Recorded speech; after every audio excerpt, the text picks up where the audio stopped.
Hello everyone, welcome to my channel Tanuja by studies. Last class में हमने principle of inheritance को complete किया। अब हम बात कर रहे हैं किसकी? We are talking about molecular basis of inheritance. ठीक है, चलिए क्विकली इसको शुरू करते हैं। और ये चैप्टर बहुत इंपॉर्टेंट, तो पूरी तरह से ध्यान देना है। ये जो इंट्रोडक्शन है ये आपको पढ़ने हैं, राइट, बट मैं यहाँ पे मेन टॉपिक्स की बात कर रही हूँ और उसको एज वेल एज एनसीईआरटी के साथ लूंगी। ये कंप्लीट एक पैकेज है कि मतलब जहाँ पे आपको दोनों चीज रिवाइज हो रही है। तो अपनी एनसीईआरटी खोल कर रखिए, एक नोटबुक रखिए, हाइलाइटर रखिए अपने साथ। चलिए शुरू करते हैं। सीधा डीएनए से आ जाते हैं कि डीएनए का फुल फॉर्म क्या होता है? डीऑक्सीराइबो न्यूक्लिक एसिड, जो किसका बना होता है? डीऑक्सी न्यूक्लियोटाइड का बना होता है। डीऑक्सीराइबो न्यूक्लियोटाइड्स की एक लॉन्ग चेन रहती है, राइट। यहाँ पे मैं सिर्फ लेंथ की बात करती हूँ। वो आ जाते हैं कि बैक्टीरियोफाज जो है, यहाँ पे एग्जाम्पल, इसको बॉक्स में बना लो, इसको अंडरलाइन कर लो और बॉक्स में बना लो। ठीक है, ये बैक्टीरियोफाज है। कौन सा वाला बैक्टीरियोफाज है? साई 174। मैं वहां पे लिख देती हूँ 174। और इसमें कितने न्यूक्लियोटाइड होते हैं? 5386। ये क्वेश्चन फ्रेम हो सकता है, नीट की ही बात कर रहे हैं, क्वेश्चन फ्रेम हो सकता है। ओके, नेक्स्ट है बैक्टीरियोफाज लेमडा। ओके, लेमडा जो बैक्टीरियोफाज है उसमें कितने बेस पेयर है? 48502। सी बेस पेयर क्या है? इसकी यूनिट को हम बेस पेयर से बताते हैं। ठीक है, उसके बाद ई कोलाई की बात कर रहा है। ये जो ई कोलाई है उसका कंटेंट कितना है? 4.6 इंटू 10⁻6 बेस पेयर।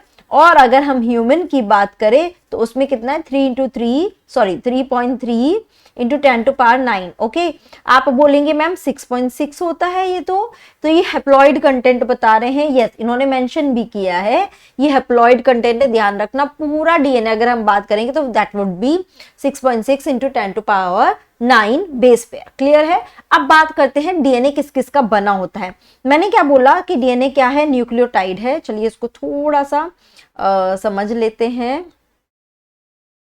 ओके, चलिए तो यहाँ पे ले लेते हैं न्यूक्लियोटाइड। सो न्यूक्लियोटाइड जो है, मतलब डीएनए अगर मैं बोलूँ तो डीएनए किसका बना होता है? डीएनए बना होता है बहुत सारे न्यूक्लियोटाइड का। और मैं न्यूक्लियोटाइड को अगर फर्दर बात करूँ तो ये किसका बना होता है? ये बहुत सारे न्यूक्लियोसाइड्स का बना होता है। ठीक है, nucleosides plus phosphate, nucleosides plus phosphate. अब मैं फर्दर बात करती हूं तो न्यूक्लियोसाइड्स जो होती हैं वो किसका बना होता है? That is made up of sugar.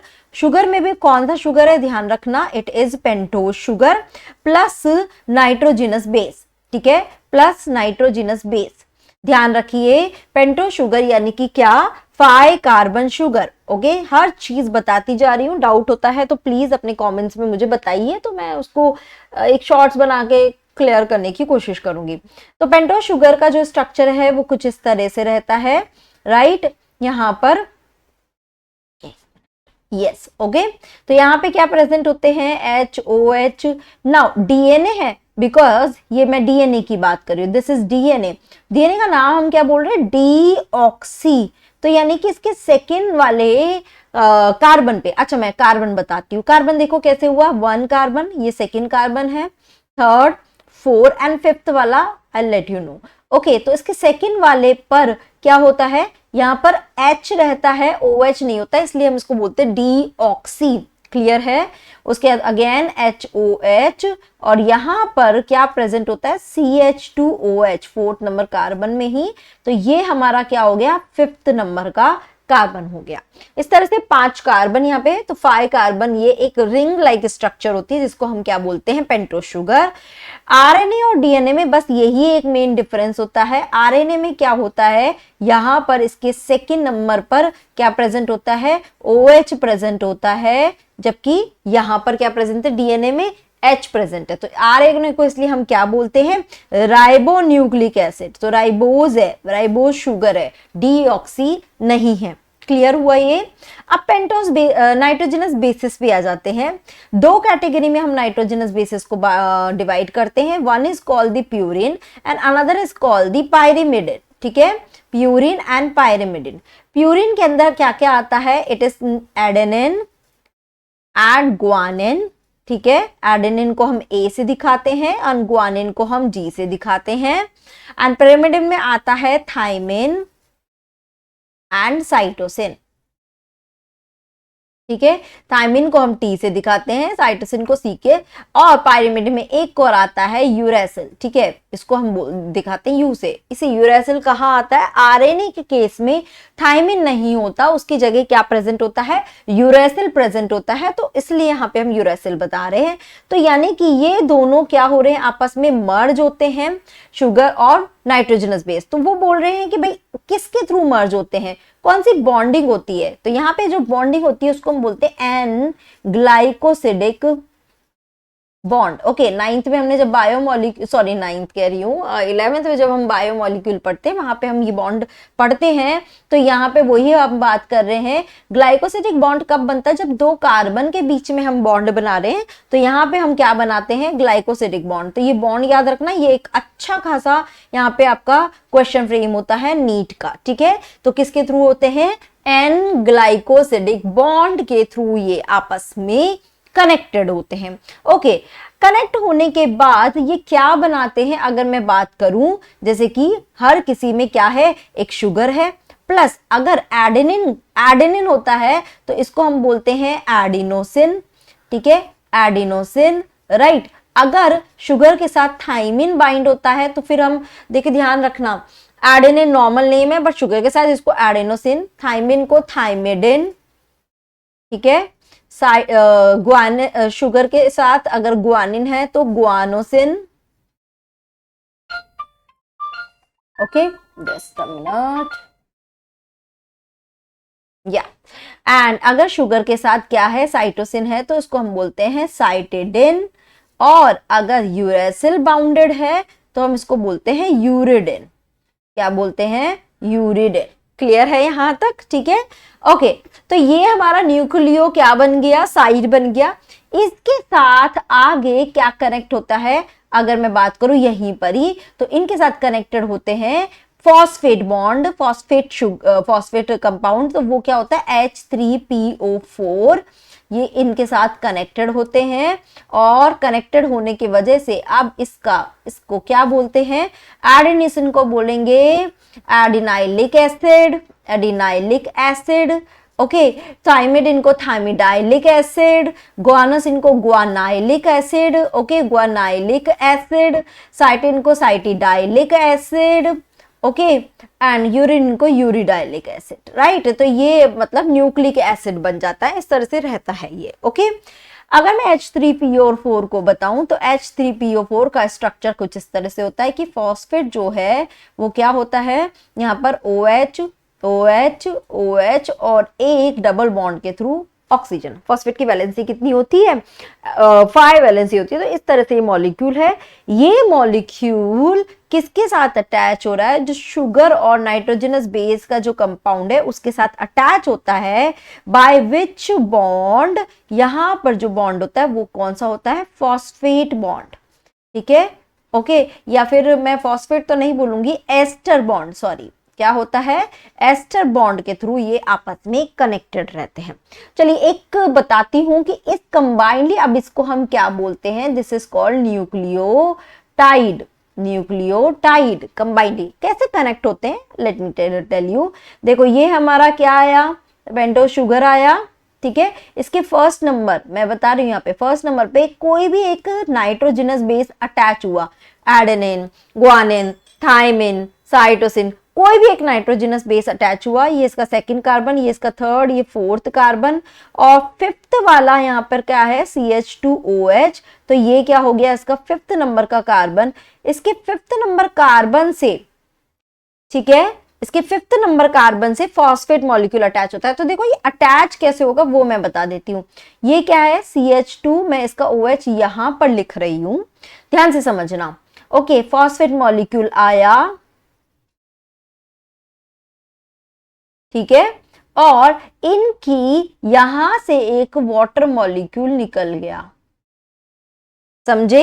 एक वाटर। तो अब इनके बीच में क्या रहा? सिर्फ एक ऑक्सीजन रह गया, ये वाला दिखाई दे रहा है, ये वाला ऑक्सीजन, सिर्फ ये ऑक्सीजन रह गया। ओके, एक मिनट, यस। तो सिर्फ क्या रह गया? ये वाला ऑक्सीजन रह गया, और ये क्या बनाता है? इसकी वजह से इसको हम क्या बोलते हैं? Ester bond. यहाँ पे क्या बन गया? एस्टर बॉन्ड बन गया। ठीक है, एस्टर बॉन्ड का मतलब यही है कि जब ऑक्सीजन दो इलेक्ट्रोनेगेटिव एटम के बीच में आता है, हाई इलेक्ट्रोनेगेटिव एटम के बीच में आता है, तो उसको हम एस्टर बॉन्ड बोलते हैं जब ऑक्सीजन आता है। ठीक है, तो इस तरह से अब ये पूरा जो यूनिट है, इस पूरे यूनिट को हम क्या बोलते हैं, न्यूक्लियोटाइड। ठीक है, अब ऐसे ही दूसरा न्यूक्लियोटाइड आएगा। तो बहुत सारे जब न्यूक्लियोटाइड से बाइंड होते हैं, राइट, किस बॉन्ड के थ्रू बाइंड होंगे, एक न्यूक्लियोटाइड दूसरे से बाइंड होगा ना, तो क्या होगा, 3' to 5' फॉस्फोडाइएस्टर बॉन्ड। क्या है, फॉस्फोडाइएस्टर बॉन्ड। कैसे, देखो यहां पर, ओके, चलिए मैं इसको इधर बताती हूँ, यहाँ पर बताती हूँ। यहाँ पे देखो इन्होंने इतना डिटेल में नहीं बता रखा, बट मैं चाहती हूँ कि आप एक बार इसको समझे अच्छे से। ये हमारा, मैं क्या बना रही हूँ, एक न्यूक्लियोटाइड बना रही हूँ। ठीक है, ध्यान रखिए, मैं क्या बना रही हूँ, मैं एक न्यूक्लियोटाइड यानी कि जिसके अंदर सारी यूनिट होगी। ठीक है, तो मैंने यहाँ पे कोई एक नाइट्रोजनस बेस बता दिया, सपोज मैंने एडेनिल ले लिया। ठीक है, ओके, और यहाँ पे हमारा CH2, ओके, O, और यहाँ पे हमारा ये फॉस्फेट मॉलिक्यूल वाला आ गया। ठीक है, इसको चलो बना लेते हैं, OH, आई थिंक दिख नहीं रहा है, रुको, let me make it again.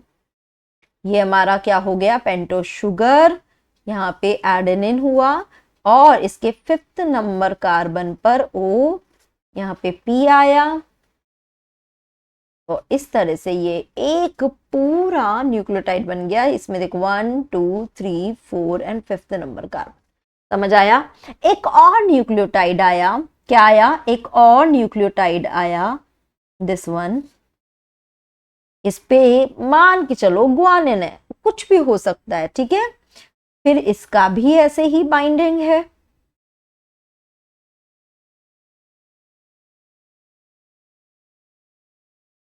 Okay, अब ध्यान रखना हर किसी पे यहाँ पे नीचे OH है, इस तरह से।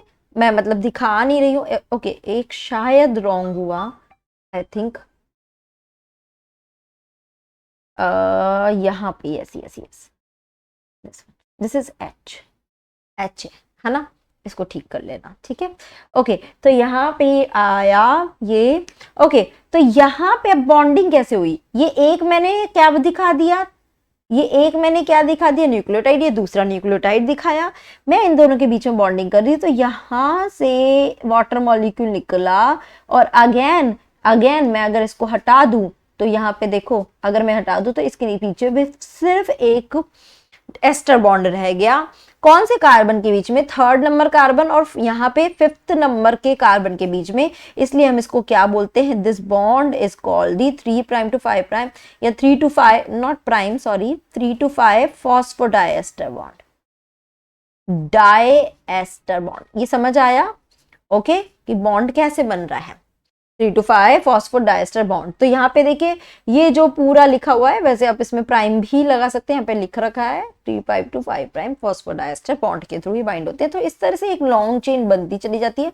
तो हर बार अगर आप देखोगे, हर बार देखोगे, ये जो 3rd नंबर का कार्बन है, यहाँ पे टॉप वाला सबसे पहला जो न्यूक्लियोटाइड होगा, उसका 5th नंबर यहाँ पे हमेशा फ्री रहेगा।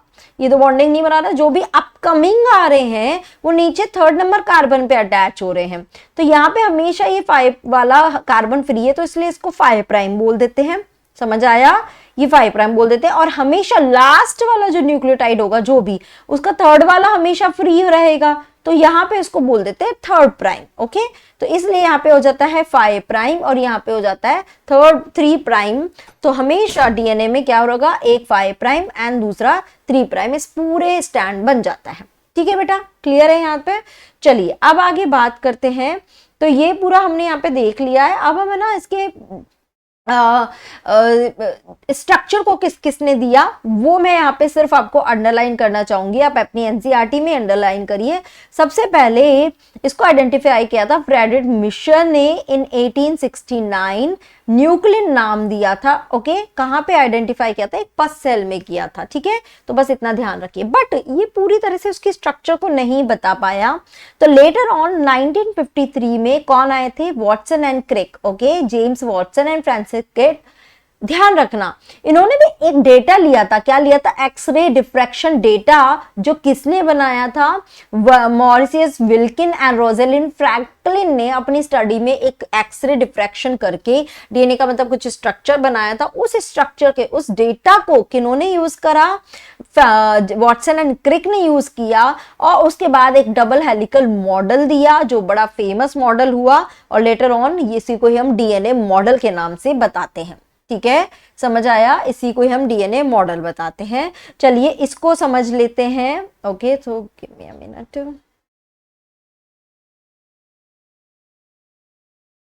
Okay, so let's start DNA model. तो मैं यहाँ पे आपको पूरा डीएनए मॉडल ही समझा रही हूँ, ठीक है, सारी चीजें आप यहाँ पे पढ़ सकते हो उसके हिसाब से। So let's understand DNA model.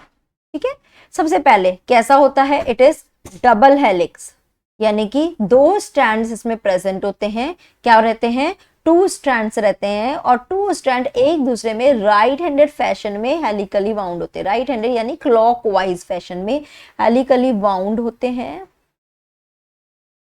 कुछ इस तरह का रहता है। ठीक है, ओके, डबल हेलिक्स, दो स्ट्रैंड होते हैं, राइट हैंडेड। मैं एक और लिख देती हूँ यहाँ पे, ओके, ड्यू से करते हैं, right handed, okay, helically wound, both strand, ध्यान रखना, एक दूसरे के क्या होते हैं, एंटी पैरेलल। एंटी पैरेलल का मतलब क्या है, मैंने आपको बताया 5 प्राइम और 3 प्राइम, तो एक स्ट्रैंड अगर 5 प्राइम टू 3 प्राइम है तो दूसरा स्ट्रैंड 3 प्राइम टू 5 प्राइम होगा, एक दूसरे के ऑपोजिट डायरेक्शन का रहता है। दोनों ही स्ट्रैंड एक दूसरे के क्या होते हैं, कॉम्प्लीमेंट्री होते हैं। क्या होते हैं, कॉम्प्लीमेंट्री। अब इसको कॉम्प्लीमेंट्री को समझने के लिए पहले हमें एक रूल समझना पड़ेगा, जिसको हम बोलते हैं चारगाफ रूल। क्या बोलते हैं, चारगाफ रूल। ओके, चारगाफ एक साइंटिस्ट थे जिन्होंने एक रूल दिया कि ए जो है वो टी के साथ दो किस बॉन्ड के थ्रू, हाइड्रोजन बॉन्ड के थ्रू बाइंड होता है। ठीक है, ए टी के साथ, तो एक अच्छा ठीक है, एक चीज बताती हूँ यहाँ पर, देखिए जब डीएनए का पूरा एक स्ट्रैंड बन जाता है पॉलीन्यूक्लियोटाइड चेन बनकर, तो उस पूरी पॉलीन्यूक्लियोटाइड चेन में, मैं यहाँ पे बताती हूँ, ये पूरी एक चेन बन गई। अगर मैं इस चेन की बैकबोन देखूँ तो ये बैकबोन मुझे कुछ इस तरह से मैं इसको समझूंगी, और ये बैकबोन किसकी होती है, sugar phosphate, sugar phosphate, sugar phosphate. Okay, और इस शुगर के साथ कोई ना कोई नाइट्रोजनस बेस अटैच है, जो अंदर की तरफ इस तरह से प्रोट्यूडेड होता है। ये ए भी हो सकता है, या टी हो सकता है, या जी हो सकता है, या सी हो सकता है, कुछ भी हो सकता है। तो इस तरह से एक शुगर फॉस्फेट की एक पूरी चेन होती है, ध्यान रखना। बैकबोन यहाँ पे देखो लिखा भी हुआ है, जस्ट मुझे ढूंढना पड़ेगा, आप इसको यहाँ पे फाइंड आउट करके और उसको अंडरलाइन जरूर करना, वो बहुत इंपॉर्टेंट है। शुगर फॉस्फेट की बैकबोन, चाहो तो मैं यहाँ पे लिख भी देती हूँ। ओके, यहीं पर ही शुगर और फॉस्फेट की क्या प्रेजेंट होती है, बैकबोन होती है, जिसपे नाइट्रोजन बेस प्रोट्यूडेड होते हैं, अंदर की तरफ प्रोट्यूडेड होते हैं। तो एक स्टैंड है, इसका प्रोट्यूडेड है, फिर दूसरा स्टैंड इसके सामने, इसके प्रोट्यूडेड। तो ये दोनों आपस में क्या करते हैं, बॉन्डिंग करते हैं, और वो बॉन्डिंग क्या होती है, हाइड्रोजन बॉन्ड होता है। तो एडेनिन हमेशा थाइमिन से बाइंड होगा, और साइटोसिन हमेशा ग्वानिन से बाइंड होगा by 3 hydrogen bond, by 3 hydrogen bond, और एडेनिन थाइमिन के साथ 2 हाइड्रोजन बॉन्ड से बाइंड होगा। इतना क्लियर हुआ, ठीक है। ओके, अब आगे बात करते हैं। वो कहता है कि एडेनिन यानी कि प्यूरिन जो है is always equal to pyrimidine. Purine pyrimidine के हमेशा बराबर होते हैं। इसको ऐसे भी बोल सकते हैं, a plus t is always equal to c plus g. ये देखो लॉजिकली सोचो ना, एडेनिन हमेशा थाइमिन से बाइंड होगा, तो जितने एडेनिन होंगे उतने ही हमेशा थाइमिन होंगे। एडेनिन क्या है, एडेनिन क्या है, प्यूरिन है, और थाइमिन क्या है, पायरिमिडिन है। ऐसे साइटोसिन क्या है, पायरिमिडिन है, ग्वानिन क्या है, प्यूरिन है, राइट। तो जितने प्यूरिन होंगे उतने ही पायरिमिडिन होंगे। तो इसलिए वो बोल रहा है कि ओके, मैंने गलत कर दिया, sorry, A plus G is always equal to T plus C. Yes, कि प्यूरिन हमेशा पायरिमिडिन के बराबर होगा। इसको ऐसे भी बोल सकते हैं, A plus G upon T plus C is always equal to 1। ठीक है, ये क्या हो गया, ये चारगाफ का रूल हो गया जो आपके यहाँ पर इन्होंने बताया हुआ है। चारगाफ का रूल, एक मिनट, यहीं पे ही पैराग्राफ में, yes here, okay, Erwin Chargaff ने एक रूल दिया था, राइट। तो इसलिए क्या होते हैं, ये बेस एक दूसरे के कॉम्प्लीमेंट्री होते हैं। अगर मुझे एक स्ट्रैंड, मान लो ये एक स्ट्रैंड है, इस पे जो बेसिस है मुझे पता चल गया, ए है, सी है, जी है, सी, टी, ए, सी, ये कोई है, तो दूसरे स्ट्रैंड का क्या मैं पता कर सकती हूँ? Yes, I can find out. A के आगे टी आएगा, जी के आगे सी आएगा, फिर जी आएगा, फिर ए आएगा, फिर टी आएगा और अगेन जी आएगा। तो मतलब मुझे दूसरे स्ट्रैंड की सीक्वेंस पता कर सकती हूँ, तो that is called complementary to each other, ठीक है। ओके, नेक्स्ट, इन दोनों के बीच का जो डायमीटर होता है वो 20 एंगस्ट्रॉम होता है। अब देखिए इसने ना यहाँ पे कॉइल किया, ये देखो एक लिया और फिर पूरा ऐसे, मतलब कि ऐसे गया और फिर नीचे आया, क्या एक लिया, यहां से कंप्लीट नहीं हुआ है, पूरा नीचे तक आया, तो 1 कंप्लीट टर्न, जिसको मैं यहां पे कैसे बताती हूं, this is 1 complete turn is called pitch. इसको हम क्या बोलते हैं? This is called pitch. 1 complete turn is called pitch, जो कितनी होती है? 3.4 नैनोमीटर की होती है, या हम बोल सकते हैं 34 एंगस्ट्रॉम की होती है। ओके, ध्यान रखना, 1 कंप्लीट पिच, एक पिच में कितने बेस पेयर होते हैं? अराउंड 10 बेस पेयर प्रेजेंट होते हैं। तो 2 बेस पेयर के बीच का डिस्टेंस कितना होगा? 3.4 नैनोमीटर को हम 10 से डिवाइड कर देंगे तो हमें हर 2 बेस पेयर के बीच का डिस्टेंस पता चल जाएगा, इट इज 0.34 नैनोमीटर। क्लियर हुआ ये चीज? ठीक है, ओके, ध्यान रखना, एक पिच में ये देखो यहाँ पे ग्रूव आ रही है, जिसको हम बोलते हैं माइनर ग्रूव, ठीक है, this is called minor groove, okay. And ये वाली जो ग्रूव है, ये देखो डीप है, इसको हम बोलते हैं मेजर ग्रूव, ठीक है, मेजर ग्रूव, ओके। तो 2 ग्रूव रहती है, minor groove and major groove, and पूरा एक पिच बनता है। इतना समझ में आया? क्लियर हुआ? ठीक है, क्या क्या बात करी? 2 स्ट्रैंड है, राइट हैंडेड फैशन में है, एंटी पैरेलल है, कॉम्प्लीमेंट्री है, चारगाफ का रूल देखा, इनके बीच का डायमीटर देखा, पिच की बात करी, और इस तरह से हाइड्रोजन बॉन्ड के थ्रू बाइंडेड होते हैं। ध्यान रखना, यहाँ पे अगर आप देखोगे ना, they all are stack over each other, एक दूसरे के ऊपर, तो एक लेडर के जैसे दिखाई देता है, ऐसे पूरा एक लेडर बन रही है, and stack over each other. तो यहाँ पे एक और बॉन्डिंग भी काम करती है, कौन सा? हाइड्रोफोबिक, ठीक है, हाइड्रोफोबिक इंटरैक्शन या हाइड्रोफोबिक बॉन्ड, जिसकी वजह से भी डीएनए की स्टेबिलिटी होती है। ध्यान रखना, डीएनए की स्टेबिलिटी 2 तरह से होती है, एक तो हाइड्रोजन बॉन्ड से होती है और एक हाइड्रोफोबिक, ओके। तो ये एक पूरा डीएनए मॉडल दिया था वॉटसन एंड क्रिक ने, और उन्होंने पूरा डिटेल में इसको समझाया। तो आई होप ये आपको अभी समझ आया होगा, ठीक है, ओके। चलिए आगे बात करते हैं। तो देखिए यहाँ पे ये पूरा डीएनए का मॉडल दिया हुआ है, yes. Now what is central dogma, यहीं पे अंडरलाइन कर लो। सेंट्रल डॉगमा इफेक्ट क्या होता है कि जो जीन एक्सप्रेस होता है, सी जीन के एक्सप्रेस होने का मतलब है कि जीन अल्टीमेटली कोई ना कोई एक प्रोडक्ट बनाएगा, पर ये बहुत सारे स्टेप्स के थ्रू गो थ्रू करता है। तो जीन एक्सप्रेशन जो है वो हमेशा एक ही डायरेक्शन में गो होता है कि पहले डीएनए से डीएनए बनेगा तो रेप्लिकेशन होगा, फिर डीएनए से आरएनए बनेगा ट्रांसक्रिप्शन के थ्रू, फिर आरएनए से प्रोटीन बनेगा ट्रांसलेशन। तो जो इंफॉर्मेशन है वो एक ही डायरेक्शन में रन होती है, this is called central dogma. इसको ही हम क्या बोलते हैं? Central dogma. बस एक चीज ध्यान रखना, एक चीज जो है वो कई बार चेंज होती है, आरएनए से कई बार डीएनए भी बनता है। क्या होता है? आरएनए से डीएनए उल्टी डायरेक्शन में भी इंफॉर्मेशन जाती है बाय रिवर्स ट्रांसक्रिप्टेज एंजाइम। क्या है? बाय रिवर्स ट्रांसक्रिप्टेज एंजाइम, जो जहां कहां पे प्रेजेंट होता है? रेट्रोवायरस में होता है, ठीक है, ओके। उनके पास आरटी एंजाइम होता है, जिसकी वजह से वो आरएनए से डीएनए बना सकते हैं, रिवर्स ट्रांसक्रिप्टेज, ओके। यहाँ पे यस, यहाँ पे भी दिया हुआ है, ओके। सब virus reverse transcriptase reverse direction में होता है। क्लियर हुआ यहाँ पे? ठीक है, चलिए अब हम बात करते हैं पैकेजिंग की, कि पैकेजिंग कैसे होती है भाई डीएनए की। पैकेजिंग ऑफ डीएनए, ओके देखो अब डीएनए की अगर मैं पूरी लेंथ की बात करूं तो डीएनए में कितने बेस पेयर होते हैं 6.6 इंटू 10⁹ बेस पेयर। दो बेस पेयर के डिस्टेंस मुझे कितना पता चला था 0.34 इंटू नैनोमीटर।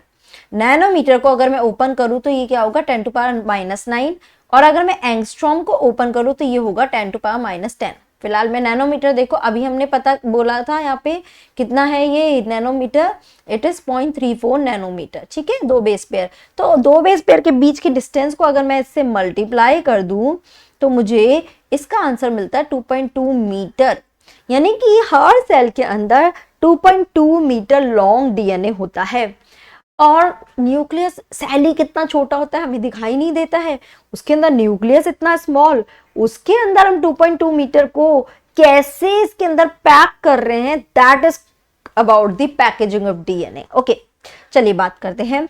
सबसे पहले डीएनए क्या है, एक न्यूक्लिक एसिड है, ध्यान रखिए न्यूक्लिक एसिड है यानी कि नेगेटिवली चार्ज है, ये ध्यान रखना नेगेटिवली चार्ज है। ओके नाउ ये बाइंड होता है with the help of some protein जिनको हम क्या बोलते हैं, they are called histone protein. Okay ये हिस्टोन जो प्रोटीन होते हैं ये प्रोटीन किसके बने होते हैं, अमीनो एसिड के बने होते हैं। तो यहाँ पे दो तरह के अमीनो एसिड होता है, एक होता है लाइसिन और दूसरा होता है arginine. Very very very important पूछे, आर्जिनिन बहुत ज्यादा पूछा जाता है तो इसको अंडरलाइन हमें करना ही है और पता भी होना चाहिए। ठीक है लाइसिन और आर्जिनिन। ओके ये क्या करते हैं, इसको नेगेटिव चार्ज देते हैं, इसकी वजह से हिस्टोन प्रोटीन कैसा होता है, नेगेटिवली चार्ज होता है। ये बेसिक अमीनो एसिड है, ठीक है ये बेसिक अमीनो एसिड है तो ये नेगेटिव चार्ज देते हैं।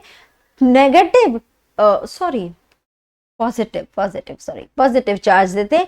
तो पॉजिटिव और नेगेटिव एक दूसरे को अट्रैक्ट करेंगे इसलिए एकदम कॉम्पैक्टली बाइंड होते हैं एंड उसकी वजह से ही डीएनए बहुत ज्यादा कॉम्पैक्ट होने की वजह से वो छोटे से न्यूक्लियस के अंदर पैक हो पाता है। देखो कैसे होता है, हिस्टोन प्रोटीन में यहाँ पर 8 मॉलिक्यूल इसके मिलकर एक क्या बनाते हैं, ऑक्टामेर बनाते हैं। 8 मॉलिक्यूल कैसे रहते हैं मैं जनरली इसको समझाती हूं कैसे। यहाँ पे देखिए 8 मॉलिक्यूल मिलकर एक बॉल लाइक स्ट्रक्चर बना लेंगे। तो देखिए यहाँ पे ड्रॉ कर लेते हैं 8 मॉलिक्यूल 1 2 3 4 5 6 7 8। ओ जरूरी नहीं है ये मैंने छोटा बड़ा साइज है ऐसा नहीं बनता, इक्वली लेते हैं। ओके क्या क्या प्रेजेंट होता है इसके पास, ऑक्टामेर में प्रोटीन होता है, H1 होता है, H2 में H2A होते हैं, H2B होता है, फिर H3 और फिर H4। इस तरह से ये 4 मॉलिक्यूल होते हैं। तो हर मॉलिक्यूल के दो दो होते हैं, तो H2A के 2, ठीक है, फिर H2B के 2, फिर H3 के 2, फिर H4 के 2 और H1 जो होता है वो कुछ इस तरह से साइड में लगा होता है, दिस इज कॉल्ड H1। ठीक है ये पूरा एक स्ट्रक्चर बना। अब क्या हुआ, अब डीएनए आएगा। डीएनए एक लॉन्ग थ्रेड लाइक स्ट्रक्चर है, राइट। ओके तो इसको ऐसा समझो कि ये एक बॉल है और इसके चारों तरफ डीएनए को मैंने रैप किया। देखो यहां से मैं थ्रेड को ला रही हूं, मैंने रैप किया और यहां से निकाल दिया। ध्यान से समझो मैंने क्या बोला, ये देखो मैंने यहां से एंटर कराया डीएनए को, मैंने यहां से रैप करा और रैप करके देखो एक टर्न कंप्लीट हो गया, बट मैं फिर यहां से ले जाकर यहां से ले जाती हूँ। तो ये क्या होता है जब ये एंटर करता है, देखो यहां से गया और यहां निकल गया, तो ये क्या करता है 1/3/4 टर्न लेता है। कितने लेता है डीएनए का थ्रेड 1/3/4 यानी कि 1.65 वाला टर्न लेता, पूरा कंप्लीट एक टर्न नहीं लेता। और जब डीएनए इसके साथ मर्ज हो जाता है अब ये एक यूनिट बनाता है जिसको हम क्या बोलते हैं, न्यूक्लियोसोम जो कितने बेस पेयर का बना होता है, 200 बेस पेयर का बना होता है। ठीक है ध्यान रखिए। अब मान लो एक और फिर यहाँ पे मैं बना लेती हूँ, अभी मैं पूरा वो नहीं लिखूंगी इसके अंदर का, पर एक और यहाँ पे ऑक्टामेर और ये सब कुछ बना। डीएनए फिर से यहाँ एंटर किया और फिर से ये टर्न लिया और फिर यहाँ से निकल गया। ठीक है इसको हम क्या बोलते हैं, ये वाले थ्रेड को हम, जस्ट फॉर योर नॉलेज, है नहीं आपके एनसीईआरटी में, लिंकर डीएनए बोलते हैं। ठीक है, बस इतना ही जा रहे हैं, इसमें भी और फर्दर डिवीजन होता है बट इतना नहीं जाएंगे। तो ये देखो डीएनए फिर ऐसा लगता है, it's look like this, right. ये क्या है, ऑक्टामेर है, या मतलब ये पूरा यूनिट है, न्यूक्लियोसोम है। तो it's look like beads on string. कैसा दिखता है, it looks like beads on string. जैसा कि हमने यहाँ पे ये देखो डायग्राम इस तरह का दिखा रखा है। एक बार एक डायग्राम को भी दिखा के क्वेश्चन आस्क किया हुआ है, तो डायग्राम पहचान में आना चाहिए, it is beads on string. Okay, तो एक बार क्या बन गया, ये हमारा एक लॉन्ग चेन बना। ये लॉन्ग चेन बनने के बाद ये फर्दर इसमें कॉइलिंग होती है, लाइक दिस दिस दिस, जैसे टेलीफोन का वायर होता है ना, उसमें कॉइलिंग होती है। फिर उसके बाद इसमें फर्दर सुपर कॉइलिंग होती है। ठीक है, एंड एट लास्ट इसकी वजह से एट लास्ट ये कुछ इस तरह से कॉइल होते हैं। तो they are coil like this, super coil, okay, like this. और एट लास्ट ये क्या बनाते हैं, कंडेंस स्ट्रक्चर बनाते हैं, जिसको हम क्या बोलते हैं, क्रोमोसोम, लाइक दिस। ठीक है, इसको मैं ओपन करूं तो मुझे एक लॉन्ग डीएनए का थ्रेड नजर आएगा। समझ आया ये चीज, राइट। इसको और ज्यादा कॉम्पैक्टली बाइंड करने के लिए कुछ और नॉन हिस्टोन प्रोटीन होते हैं, और भी थोड़े से प्रोटीन आते हैं जिनको हम बोलते हैं नॉन हिस्टोन प्रोटीन। ओके, और उसके बाद ही इसको हम क्रोमैटिन बोलते हैं। तो मैं बस चाहती हूँ आप यहाँ पे अंडरलाइन कर ले इस चीज को। कहाँ गया, एक मिनट रुको।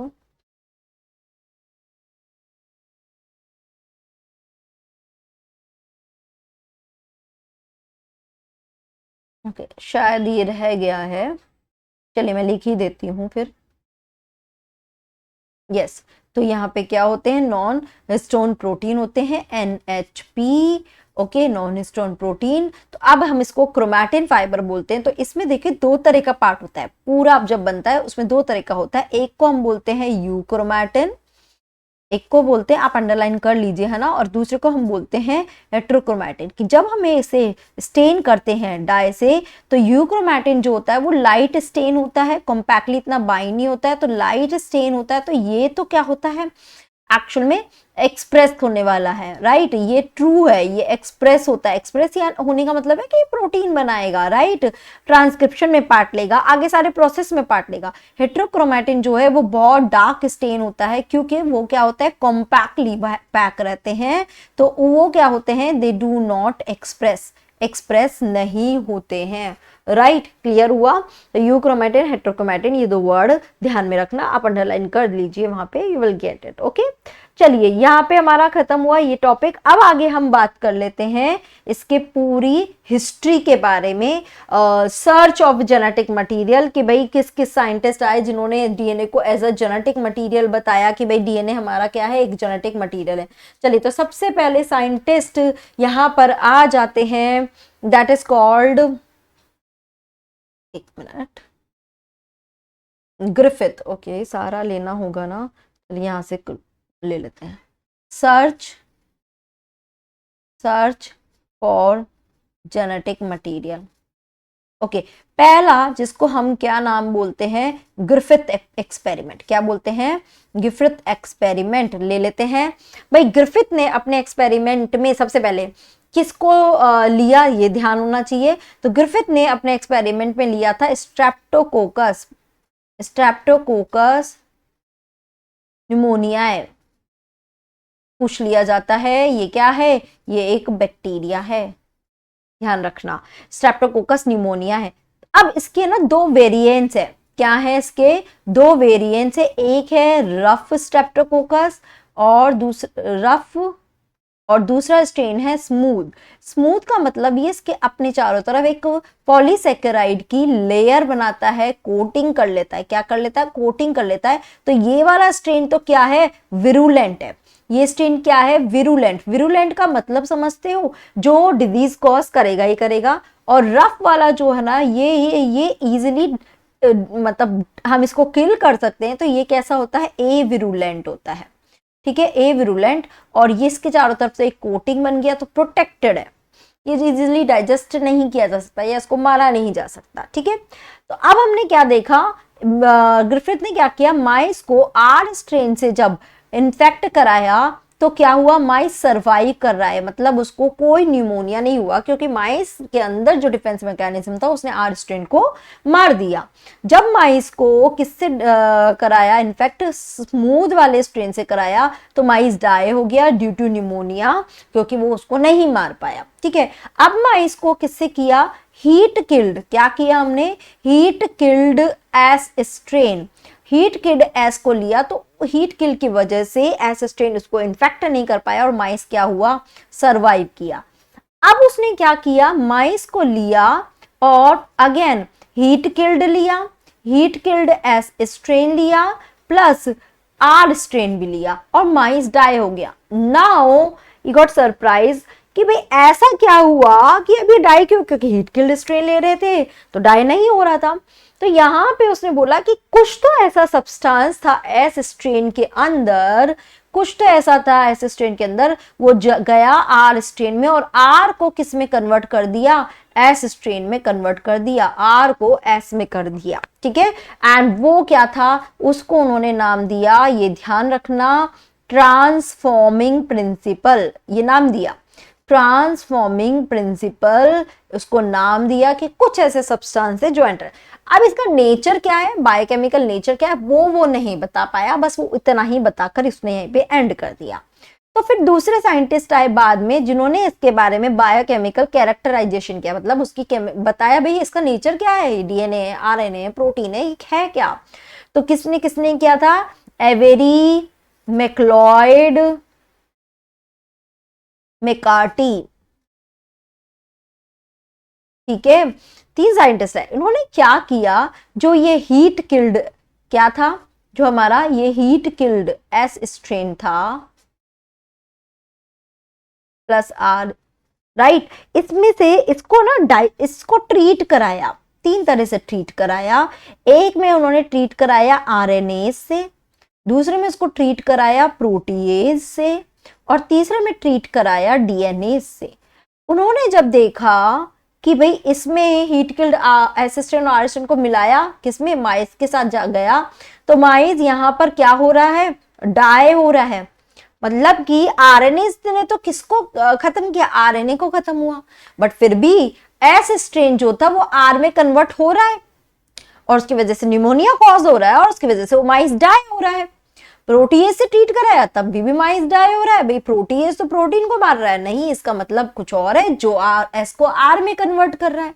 जब डीएनए से ट्रीट कराया तो माइस सरवाइव हो गया, इसका मतलब डीए जो ये मटेरियल था जो एस से आर में जा रहा था वो डीएनए था, और जब डीएनए हमने डाला तो उसने डीएनए को डिस्ट्रॉय कर दिया और उसकी वजह से माइस को निमोनिया नहीं हुआ और माइस सरवाइव कर गया। तो उसके बेसिस पे उन्होंने बताया ये ट्रांसफॉर्मिंग प्रिंसिपल का जो केमिकल नेचर है वो क्या है कि it is DNA which transferred from one organisms to another.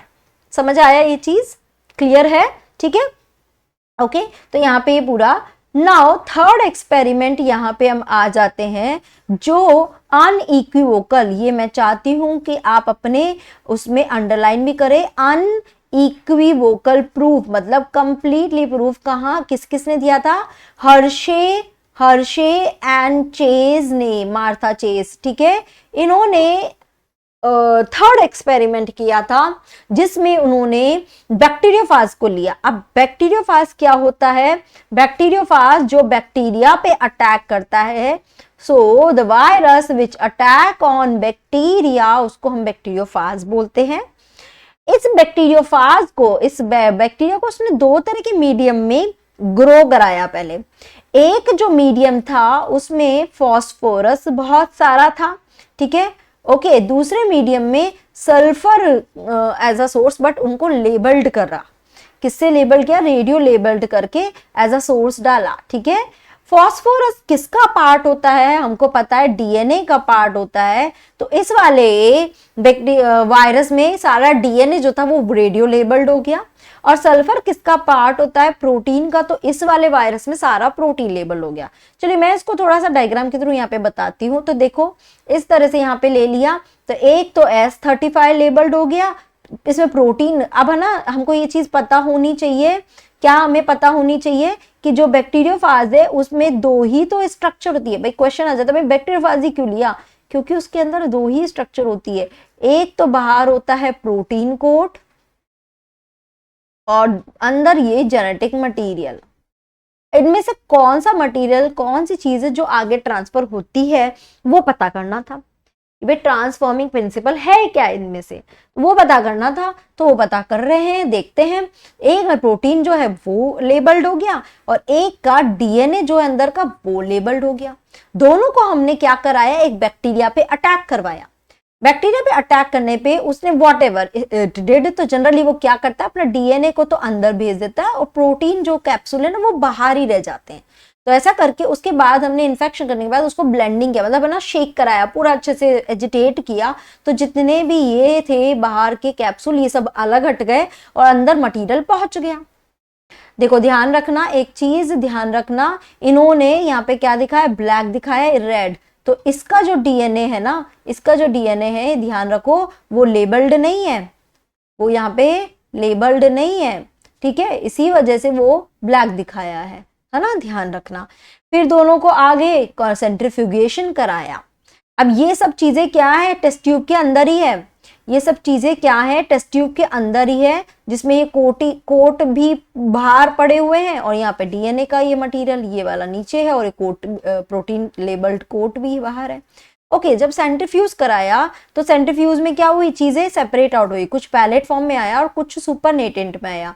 तो इस वाले केस में क्या हुआ कि कोई रेडियो एक्टिविटी सेल के अंदर डिटेक्ट नहीं हुई, बट इसका जो सुपरनेटेंट है ना उसमें रेडियो एक्टिविटी डिटेक्ट हुई। समझे क्यों हुई, क्योंकि ऊपर वाले में सारे प्रोटीन कोट प्रेजेंट थे और प्रोटीन कोट ही तो लेबल्ड थे, तो इसके सुपरनेटेंट में रेडियो एक्टिविटी डिटेक्ट हुई, नीचे जो पैलेट था, जो सेल थी, उनमें नहीं डिटेक्ट हुई।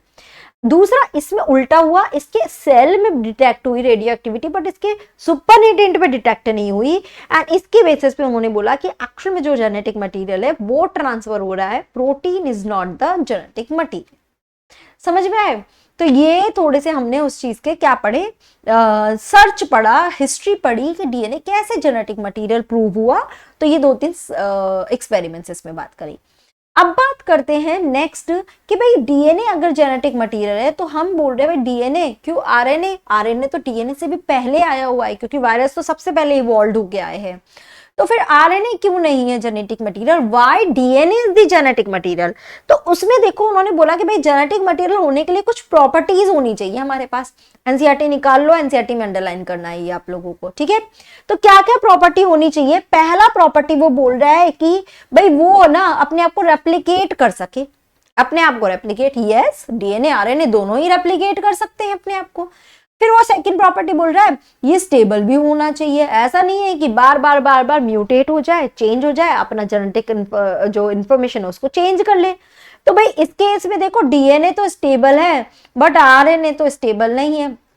अब आरएनए स्टेबल क्यों नहीं है, क्योंकि इसके 2' वाले कार्बन पे OH ग्रुप प्रेजेंट है। देखो पेंटोस शुगर बनाया था ना, पेंटोस शुगर बनाया था, इसके सेकंड वाले कार्बन पे OH ग्रुप है। ये क्या करता है, हाईली रिएक्टिव कर देता है इसको। ये आता है और बोलता है मैं भी रिएक्शन कर लेता हूं, भाई मेरे पास भी OH है, I can also do reaction. तो इसकी वजह से आरएनए हाईली रिएक्टिव होता है, कहीं भी घुस जाएगा, बहुत जल्दी रिएक्शन करने लग जाएगा, तो स्टेबिलिटी शो नहीं करता। और दूसरा डीएनए के बाद पास क्या होता है, थाइमिन होता है, और आरएनए के पास थाइमिन की जगह यूरेसिल होता है, ये भी स्टेबिलिटी प्रोवाइड करता है थाइमिन।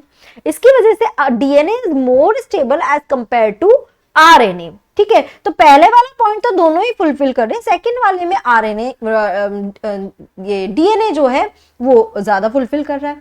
थर्ड कह रहा है कि it should provide the scope for slow changes mutation that are required for mutation evolution. भाई ऐसा भी नहीं होना चाहिए कि भाई मतलब सालों पहले जो डीएनए का कॉन्स्टिट्यूशन था वैसा ही आज की डेट में भी रहे।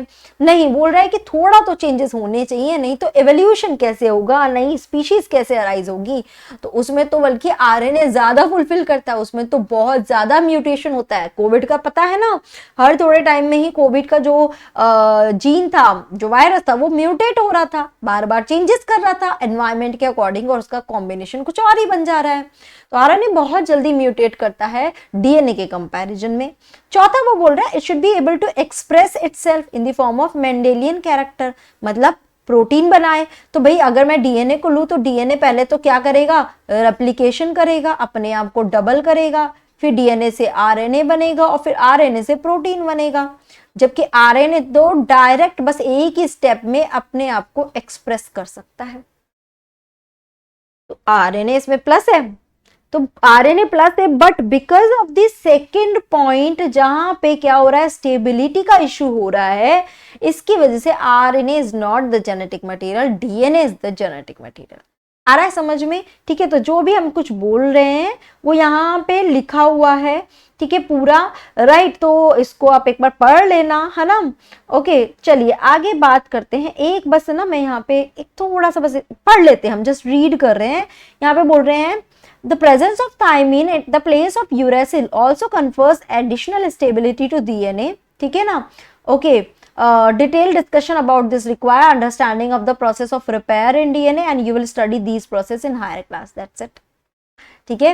एक्चुअली रिपेयरिंग जो है टीलोमरेज एक एंजाइम होता है, रिपेयरिंग का प्रोसेस जो पूरा होता है, ठीक है ना, वो हम यहाँ पे नहीं पढ़ रहे हैं, इस वजह से इसको नहीं। ओके, तो अब बात कर लेते हैं कि आरएनए पहले था, तो आरएनए वर्ल्ड क्या है।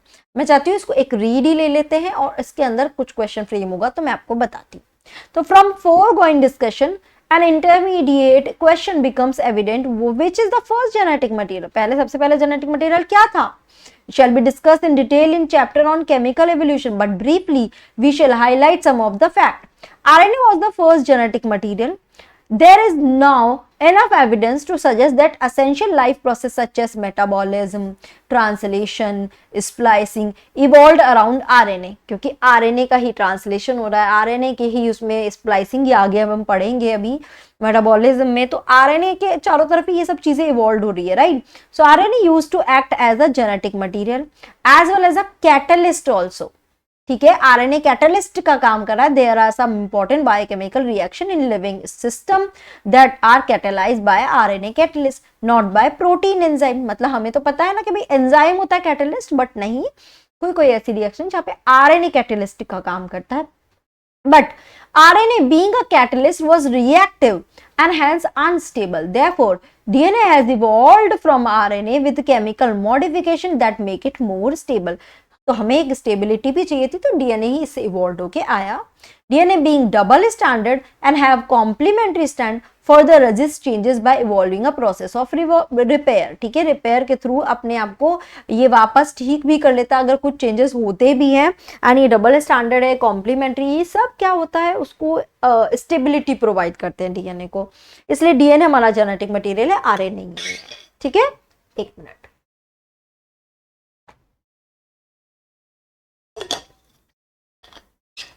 ओके, अब हम क्या पढ़ रहे हैं, अब हम बात करते हैं इसके सेंट्रल डॉगमा की बात करते हैं, मतलब कि डीएनए एक्सप्रेशन की बात करेंगे। Okay, so let's talk about.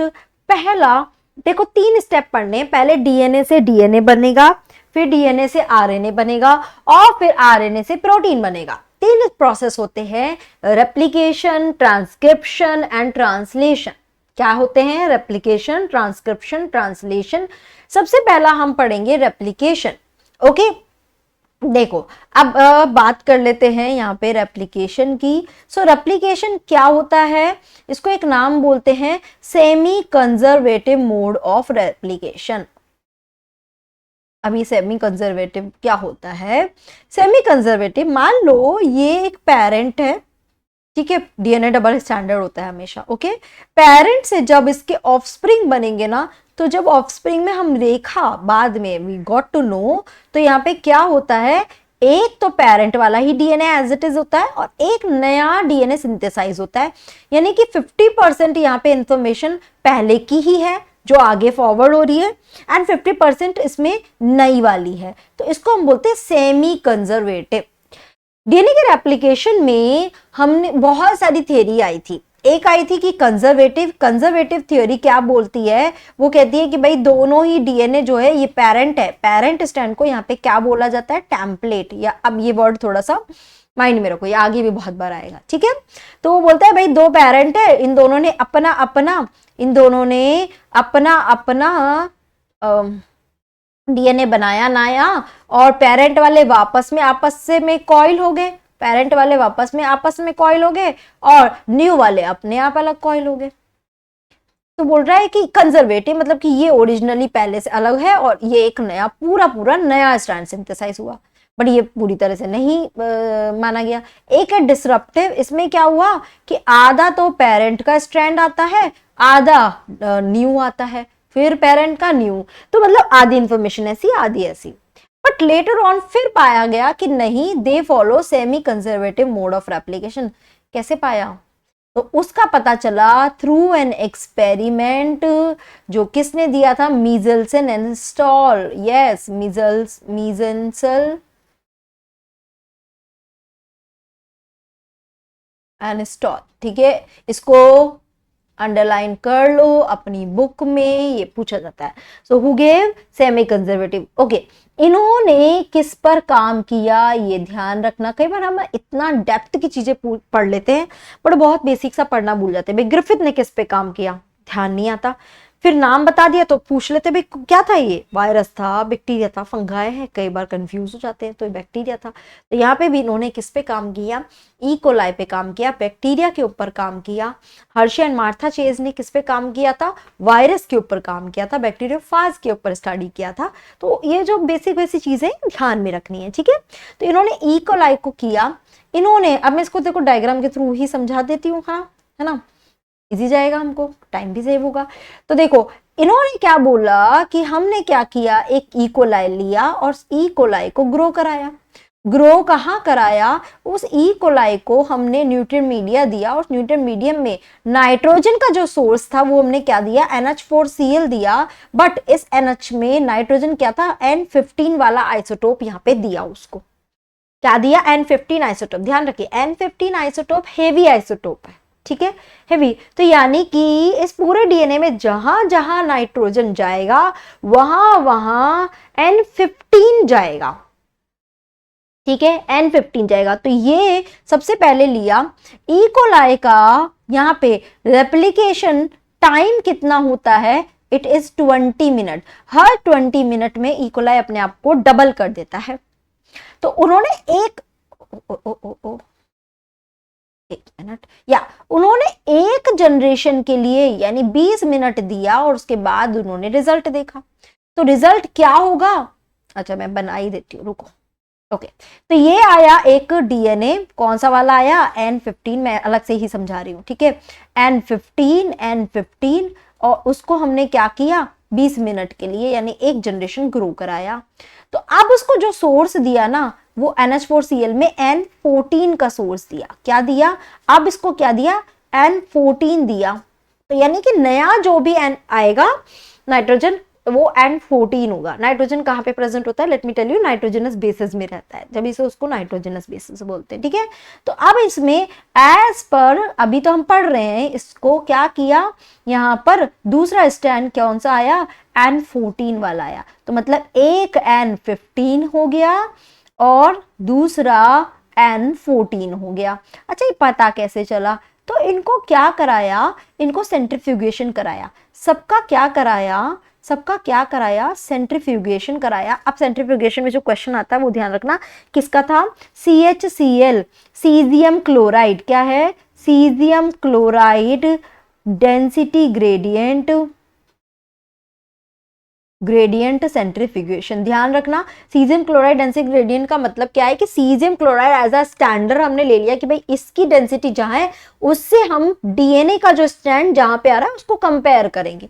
तो जब हमने सीजियम क्लोराइड की डेंसिटी ग्रेडियंट में देखा तो हमें ये जो हैवी N15-15 वाला था वो हमें कुछ इस तरह से इस कहीं रेंज में मिला। कौन सा था ये? N15-15 वाला था, ये हमें कहीं यहाँ पर बैंड मिला। जब हमने इसका सेंट्रीफ्यूगेशन कराया तो यहाँ पे क्या हुआ, ये बीच में कहीं बैंड मिला, हमें क्या मिला, ये बीच में कहीं मिला N14-15 का। तो मतलब हाइब्रिड में ना तो एकदम कम डेंसिटी थी ना बुरी ज्यादा डेंसिटी थी, ये हमें क्या मिला था, बहुत हाई डेंसिटी में, ये बहुत हाई डेंसिटी में हमें मिला। ठीक है, उन्होंने क्या कराया, बोला कि चलो एक और जनरेशन ग्रो कराते हैं। देखो अब बुक में आपके क्या लिखा हुआ है, मैं यहाँ पे दिखा दूं, बुक में आपके 40 मिनट लिखा हुआ है, बट प्लीज इसको कंफ्यूज मत होना, 40 मिनट यहाँ से लेकर चल रहे हैं, बट ग्रो क्या कराया, सिर्फ एक और 20 मिनट इन्होंने ग्रो कराया। चलिए ग्रो कर लेते हैं। तो ये सारे स्ट्रैंड अलग अलग होंगे, ये अलग हो गया, ये अलग हो गया, कैसे समझ आ रहा है ना, ये भी अलग होगा, ये भी अलग होगा, सब स्ट्रैंड अलग अलग हो जाएंगे। तो ये अलग अलग हो गए, और सोर्स क्या दिया, N14 ही दिया, तो बन गया। तो इसका जब सेंट्रीफ्यूगेशन कराया तो इन्हें क्या मिला, इन्हें मिला एक तो हाइब्रिड मिला, और एक इन्हें क्या मिला, लाइट बैंड मिला, जो कंप्लीट N14 था।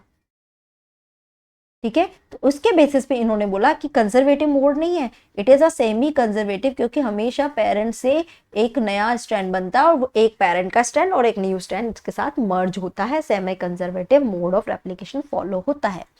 अच्छा, एक इंटरेस्टिंग चीज मैं आपको बताती हूँ। मान लो मैं आपको ऐसा बोलती हूँ कि एक बैक्टीरिया है और उसको मैंने 10 जनरेशन तक ग्रो कराया। क्या कराया, 10 जनरेशन तक ग्रो कराया, तो उससे कितने नए हाइब्रिड या फिर कितने लाइट बैंड मिलेंगे। अब आप क्या कैलकुलेट करने बैठोगे क्या, नहीं। तो आप क्या करते हो, 2 की पावर n, जितनी जनरेशन है उतनी जनरेशन यहाँ पे रख दो। 2 को मैं 10 टाइम मल्टीप्लाई करती हूँ, अभी मैं इसको सिंपल ले लेती हूँ ना, 5 जनरेशन ले लेती हूँ, तो 2 की पावर मैंने क्या कर दी 5, 2 को हम 5 टाइम मल्टीप्लाई कर देते हैं, तो कितना हो गया, 2 टू द 4, 2 द 8, 16, यानी 32 तो मुझे टोटल प्रोजेनी मिलेगी। समझ आया, 32 मुझे क्या मिलेगी, यहाँ पर प्रोजेनी मिलेगी।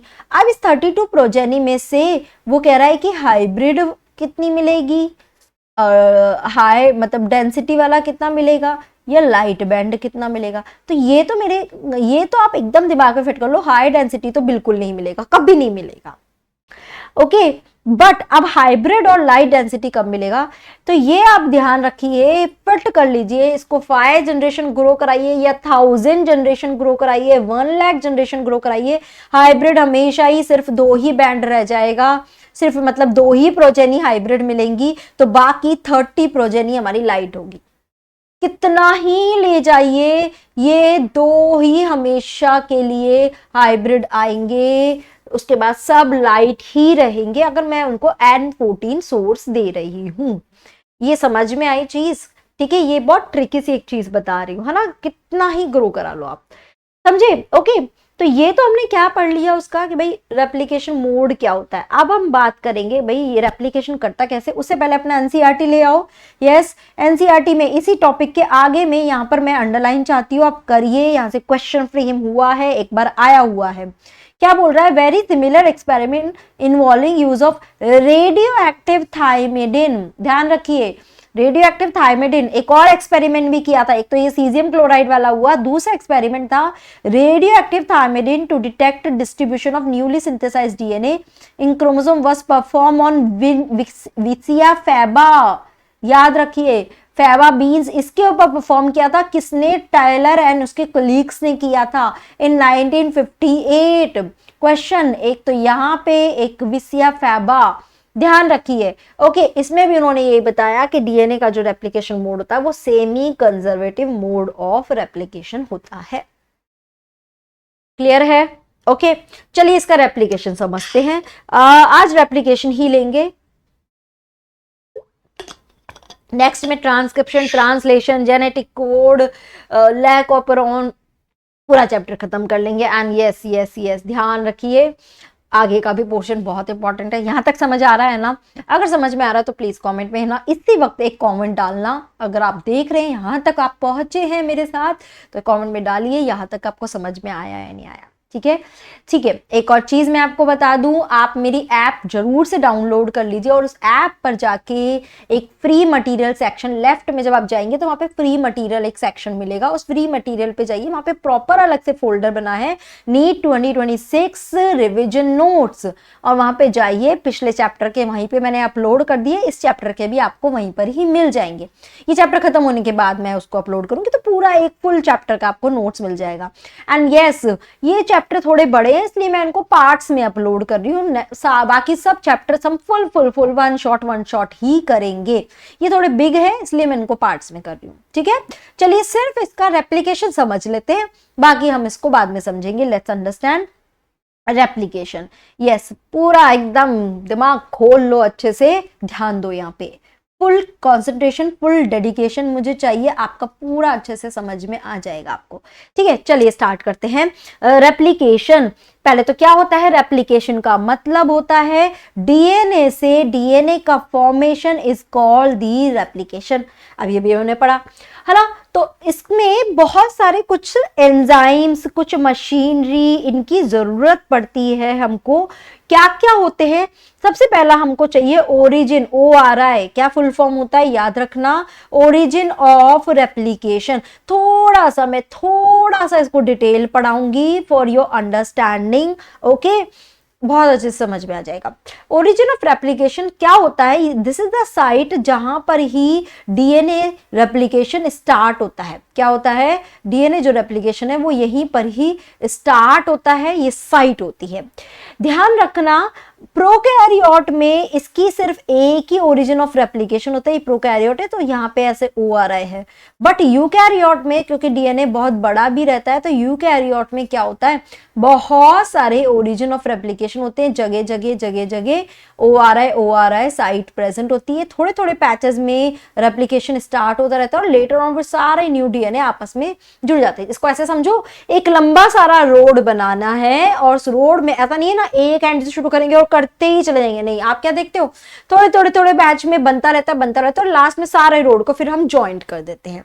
तो ऐसे ही डीएनए रेप्लिकेशन में होता है। ठीक है, तो एक कुछ सीक्वेंस होती है, सीक्वेंस ऑफ न्यूक्लियोटाइड होता है जिसको रिकॉग्नाइज करके और फिर उसके बाद ही रेप्लिकेशन को स्टार्ट कराया जाता है। और इसके साथ हमें क्या चाहिए, we need the DNA polymerase. हमें इसके साथ ही डीएनए पॉलीमरेज का एंजाइम का नाम यहाँ पे क्या लिखा है, डीएनए डिपेंडेंट डीएनए पॉलीमरेज। ठीक है, ओके। कुछ बच्चे बोल रहे हैं कि मैम व्हाइट बोर्ड पे क्यों नहीं ले रहे हो, क्योंकि मुझे यहाँ पे एनसीईआरटी भी साथ में लेनी है तो ये मैं इस तरह से बता रही हूँ। तो एंड यस, दिस इज मतलब पूरा व्हाइट बोर्ड ही तो है, क्या प्रॉब्लम है? यस, मेरा चेहरा भी पूरा दिख रहा है भाई, तो डोंट वरी। ओके, तो डीएनए डिपेंडेंट डीएनए पॉलीमरेज जो एक्चुअली क्या करेगा, रेप्लिकेशन करेगा। ध्यान यहाँ पे इतना रख लेना, रेप्लिकेशन हो या ट्रांसक्रिप्शन हो या ट्रांसलेशन हो, कुछ भी हो, हमेशा ये 5 प्राइम टू 3 प्राइम डायरेक्शन में होता है। अब 5 प्राइम 3 प्राइम मत पूछना कि ये पता है या नहीं पता है, मैं बता चुकी हूँ एक डीएनए स्ट्रैंड में 5 प्राइम होता है और एक एंड 3 प्राइम होता है, राइट।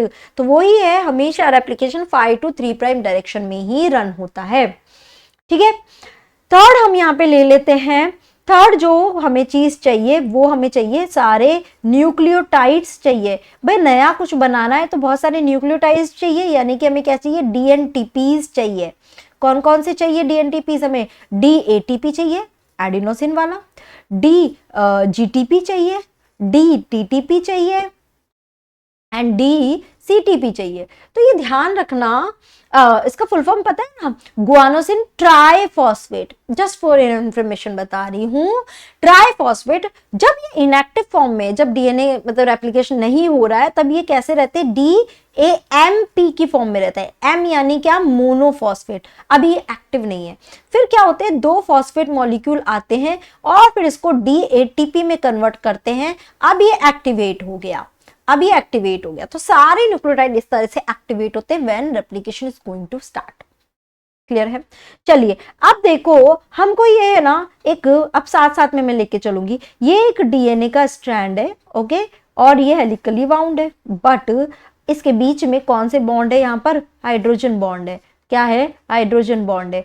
ये हाइड्रोजन बॉन्ड को हमें ब्रेक करना होगा, तभी तो ये दोनों स्ट्रैंड सेपरेट होंगे, तभी तो ये दोनों स्ट्रैंड। तो यहाँ पे क्या होता है, एक एंजाइम आता है जो क्या करता है, इसको ब्रेक करता चला जाता है। तो यहाँ पे नेक्स्ट नंबर में, एक मिनट कहाँ जा रहा है, 4th नंबर में आ जाता है हमारा एंजाइम विच इज हेलिकेज। क्या करता है? It break hydrogen bond, bond को ब्रेक करता जाता है और स्ट्रैंड ओपन होते जाते हैं। ध्यान रखना, पूरे डीएनए के स्ट्रैंड को हम एक बार में पूरा ऐसे दो अलग अलग नहीं कर देते हैं, क्योंकि ये वापस से रिकॉइल हो सकते हैं, क्योंकि कॉम्प्लीमेंट्री है, इसलिए थोड़े थोड़े पैच को खोलते चले जाएंगे और डीएनए का रेप्लिकेशन होता चला जाएगा। तो देखो, अगर मैं यहाँ पे दिखाऊं इसको, अब मैं प्रॉपर दिखा रही हूं, तो ये कैसे ओपन हो जाएंगे, it would be like this.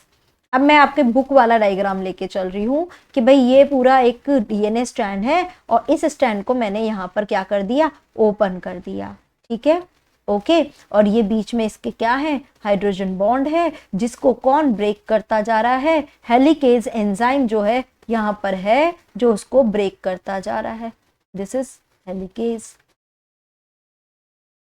Okay, ध्यान रखना कि भाई पीछे वाले जो स्ट्रैंड जो अलग हुए वो वापस से रिकॉइल ना हो जाए, उसके लिए यहाँ पे कुछ प्रोटीन आया जो वहां पे आके बाइंड हो जाते हैं जस्ट इधर ही, ताकि ये वापस से रिवाइंड ना हो। इनको हम बोलते हैं, ये एक्स्ट्रा बता रही हूँ मैं, पहले ही मेंशन कर रही हूँ।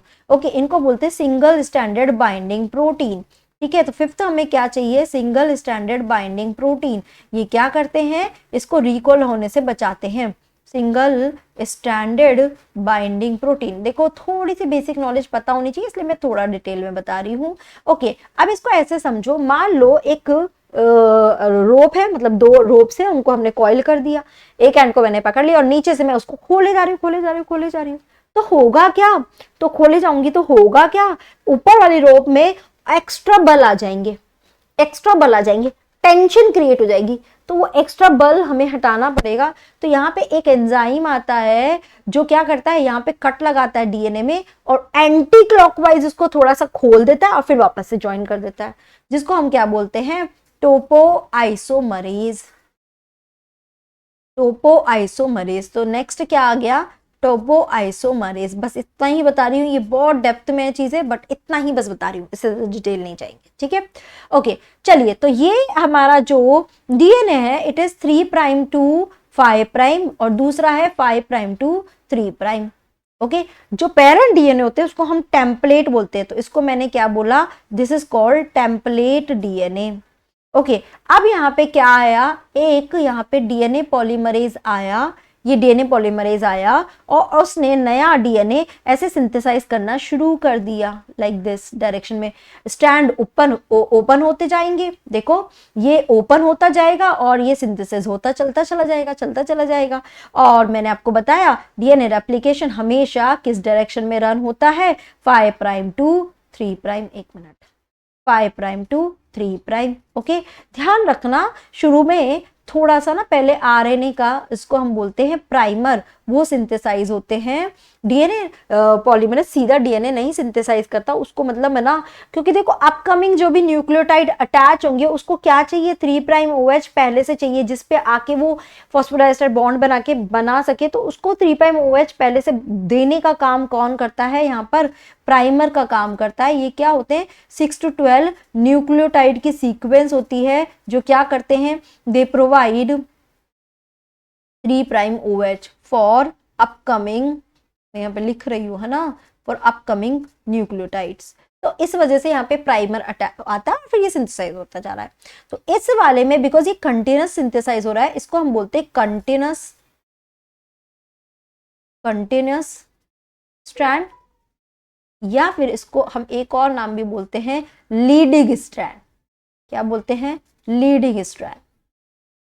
क्लियर हुई, कंटिन्यू चल रहा है। अब बात आ जाती है दूसरे वाले स्ट्रैंड की, भाई देखो ये ऑलरेडी 5' है और हमने बोला डीएनए स्ट्रैंड एक दूसरे के एंटी पैरेलल होते हैं, तो भाई ये यहां से जब स्टार्ट करेगा तो ये 5' नहीं हो सकता ना, समझे, दोनों सेम हो जाएंगे, तो क्या होगा, it should B 3', but 3' to 5' तो नहीं कर सकते, तो यानी कि रेप्लिकेशन हमें यहां से शुरू करना पड़ेगा। रेप्लिकेशन हमें ऐसे शुरू करना पड़ेगा। अब रेप्लिकेशन ऐसे शुरू करना होगा और मैं क्या बता रही हूँ कि भाई ये थोड़ा थोड़ा ओपन होता है उतना रेप्लिकेट हो जाता है, फिर थोड़ा ओपन होता है फिर रेप्लिकेट होता है। तो यानी कि यहाँ पे तो जितना खुलेगा ये उतना रेप्लिकेट करेगा, फिर और खुलेगा फिर रेप्लिकेट। तो मतलब छोटे छोटे पैचेस में यहाँ सिंथेसिस हो रहा है। तो यहाँ पे क्या हो रहा है, डीएनए का जो रेप्लिकेशन है वो छोटे छोटे पैचेस में हो रहा है, छोटे छोटे फ्रेगमेंट्स में यहाँ पे डीएनए इस तरह से रेप्लिकेट हो रहा है। ठीक है, जितना ओपन हो रहा है उतना रेप्लिकेट होता जा रहा है, जितना ओपन हो रहा है उतना रेप्लिकेट हो रहा है। तो हर बार यहाँ पे एक डीएनए पॉलीमरेज आएगा, इसको सिंथेसाइज करेगा, फिर दोबारा एक आएगा सिंथेसाइज करेगा, और हर बार ही छोटा छोटा छोटा प्राइमर भी यहाँ पे लगेगा जो हेल्प करेगा सिंथेसिस में। तो यानी कि बिकॉज ये स्टैंड क्या हो रहा है, ये स्टैंड फ्रेगमेंट्स में हो रहा है, इसलिए इस स्टैंड को हम क्या बोलते हैं, लैगिंग स्ट्रैंड। क्या बोलते हैं, लैगिंग स्ट्रैंड्स। और ये जो फ्रेगमेंट्स है इन्हें हम क्या बोलते हैं, ओकाजाकी फ्रेगमेंट। क्या बोलते हैं, ओकाजाकी फ्रेगमेंट। क्लियर हुआ? ओके, तो ये कौन सा स्ट्रैंड हो गया, डिसकंटिन्यूअस स्ट्रैंड। क्या हो गया, डिसकंटिन्यूअस स्ट्रैंड। ठीक है, तो जब पूरा सिंथेसाइज हो जाता है तो अल्टीमेटली पूरे डीएनए का रेप्लिकेशन यहाँ पर हो जाता है। तो यहाँ पे एक बार डायग्राम में दिखा देती हूँ। ठीक है, जो भी है यहाँ पे देखो कंटिन्यूअस बता रखा है, डिसकंटिन्यूअस बता रखा है। यस, तो और है ना ये जो दो यहाँ पे स्टैंड ओपन हो रहे हैं लाइक दिस, तो एक फॉग के जैसे ये दिखाई देते हैं, इसलिए हम इसको क्या बोलते हैं, रेप्लिकेशन फॉग के जैसा इसको बोलते हैं। ठीक है, और यहाँ पे देखो बताया ओरिजिन ऑफ रेप्लिकेशन चाहिए यहाँ पे, और बहुत सारी चीजें, बट हमने पूरा अच्छे से पढ़ा, इन्होंने इतना डिटेल इसमें नहीं बताया है। ठीक है, तो समझ आया ये रेप्लिकेशन। ओके, आज यहीं पे ही हम एंड करते हैं, नेक्स्ट क्लास में पूरा चैप्टर खत्म कर लेंगे। इसको इतने अच्छे से करो, ये करने के बाद प्लीज एक बार एनसीईआरटी पढ़ लो, तो आपका ये ना पूरी तरह से तैयार हो जाएगा, है ना। इसके क्वेश्चंस भी मैं करूंगी, नेक्स्ट क्लास में करते हैं, थोड़े से क्वेश्चंस के सॉल्व करते हैं। And yes, chapter principal of inheritance के मैंने डीपीपी भी शेयर कर दिया, आप उसको भी सॉल्व कर दीजिए। ठीक है, चलो, okay, take care, bye bye, keep doing study.